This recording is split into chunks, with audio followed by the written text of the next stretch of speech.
तुमची आमदार हवी आहे, बिल्डर लोढा हवी आहे. मराठीमध्ये बोलते कारण इथे समोर आमची शिवसेनाची ऑफिस आहे. म्हणजे मी गुजराती असताना महाराष्ट्राची मुलगी आहे ते सिद्ध करू इच्छिते. मी अध्यक्ष आहे राज्य महिला आयोगची. आपल्याला एवढाच सांगू इच्छिते की बाणगंगा जे मुंबईच्या काशी आहे तिथे आम्ही पहिला SRA डेव्हलपमेंट प्रोजेक्ट चालू करत आहोत. मी आमदार नाही आहे, मी वकील आहे, सुशिक्षित तशी महिला आहे, लोकांची काम करणारी महिला आहे. आणि तिथे आम्ही बाणगंगा वासीला घर देऊ. आम्ही त्यांना भायंद्र कल्याण डोंबिवली पाठवत नाही. कारण एका वेळी जर तुमचा मलबारीवरून पाय गेला तुम्ही परत येऊ शकणार नाही. म्हणजे लक्षात असू द्या, 20 साल आता बस, 20 साल बदलाव गरजेचा आहे.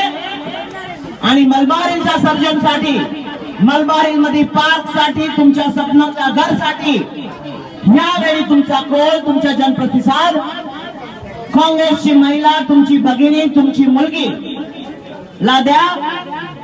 न विसरता 15 ऑक्टोबर, न विसरता हाताच्या पंजा.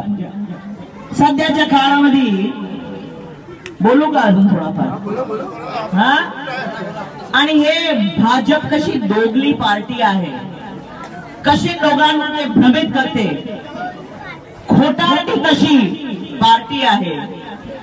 करतात काय आणि बोलतात काय ते सिद्ध करायला, तुमच्या खरं सांगायला की आमची मुंबईमध्ये, भारतभरमध्ये कसे बीजेपीचे मोदी सरकारने भ्रमित केलेला आहे.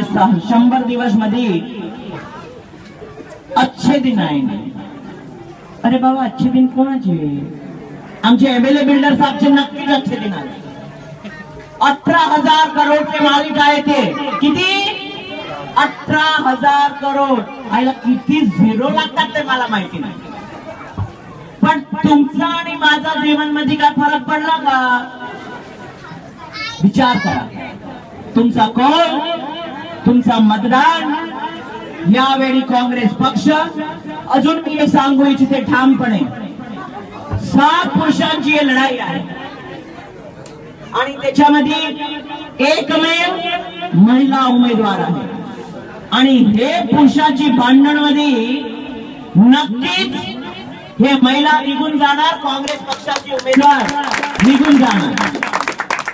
म्हणजे यावेळी तुमच्या